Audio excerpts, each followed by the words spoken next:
മറ്റൊരു പ്രധാനപ്പെട്ട വാർത്തയിലേക്ക് കോഴിക്കോട് വിദ്യാർത്ഥി റാഗിങ്ങിന് ഇരയായി. അത്തോളി GVHSSലെ +1 വിദ്യാർത്ഥിക്കാണ് സീനിയേഴ്സിൽ നിന്ന് റാഗിംഗ് നേരിടേണ്ടി വന്നത്. കൂടുതൽ വിവരങ്ങളുമായി റിയാസ് KMR ചേരുന്നു. റിയാസ്, +1 വിദ്യാർത്ഥിക്കാണ് സീനിയേഴ്സിൽ നിന്ന് റാഗിംഗ് നേരിടേണ്ടി വന്നത്. എന്തിന്റെ പേരിലായിരുന്നു ഇത്തരത്തിലുള്ള ഒരു റാഗിംഗ് നേരിടേണ്ടി വന്നത്? കൂടുതൽ വിശദാംശങ്ങൾ എന്തൊക്കെയാണ്? ദീപ്തി, വളരെ ദൗർഭാഗ്യകരമായ ഒരു സംഭവമാണ്. ഈ ഒരു കാലഘട്ടത്തിലും ഇത്തരത്തിലുള്ള അപരിഷ്കൃതമായ റാഗിംഗ് രീതികൾ നമ്മുടെ സ്കൂളുകളിൽ ഉണ്ടാകുന്നു എന്നുള്ളത് അങ്ങേയറ്റം ദുഃഖകരമായ പ്രതിഷേധകരമായ ഒരു കാര്യമാണ്. അത്തോളി GVHSSലെ +1 വിദ്യാർത്ഥിയാണ് റാഗിങ്ങിന് ഇരയായിരിക്കുന്നത്. +1 ഹ്യൂമാനിറ്റീസ് വിദ്യാർത്ഥിയാണ് റാഗിങ്ങിന് ഇരയായത്. ഈ വിദ്യാർത്ഥി അവിടെ +1ന് അഡ്മിഷൻ നേടി 3-ാം ദിവസം തന്നെ സീനിയർ വിദ്യാർത്ഥികൾ ചേർന്ന് ഈ വിദ്യാർത്ഥിയെ ഭീഷണിപ്പെടുത്തുകയും പാട്ടുപാടാനൊക്കെ ആവശ്യപ്പെട്ടിരുന്നു. പാട്ടുപാടാനും ഡാൻസ് ചെയ്യാനും ആവശ്യപ്പെട്ടിരുന്നു.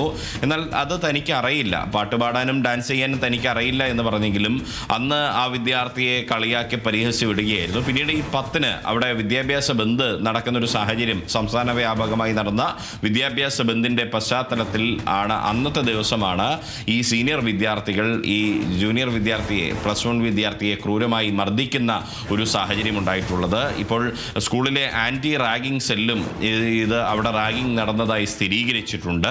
അത്തോളി പോലീസിൽ പരാതിയും നൽകിയിട്ടുണ്ട്. അത്തോളി പോലീസ് ഇത് സംബന്ധിച്ച അന്വേഷണം നടത്തി വരികയാണ് എന്നാണ് അറിയിച്ചിട്ടുള്ളത്. ദീപ്തി.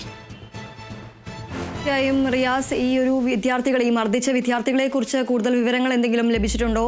ഈ ഒരു വിഷയത്തിൽ ഈ ഒരു നടപടിയുമായി അല്ലെങ്കിൽ ഈ ഒരു കേസുമായി മുന്നോട്ട് പോകാനാണ് ഈ വിദ്യാർത്ഥിയുടെ കുടുംബത്തിന്റെ തീരുമാനം. അത് സംബന്ധിച്ച കൂടുതൽ വിശദാംശങ്ങൾ എന്തൊക്കെയാണ്?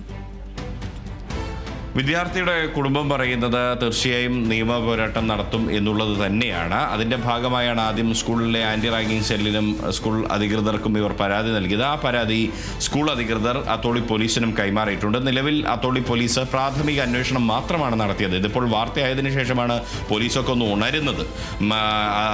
അല്ലാതെ പോലീസ് കൃത്യമായൊരു അന്വേഷണം തുടങ്ങി വരുന്നതേ ഉള്ളൂ.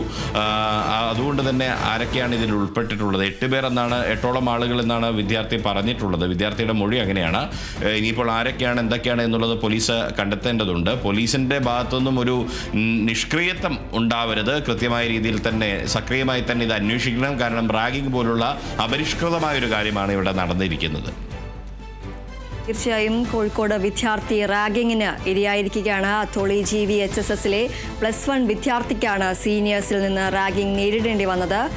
റിയാസ് KMR ആണ് വിവരങ്ങൾ നൽകിയത്.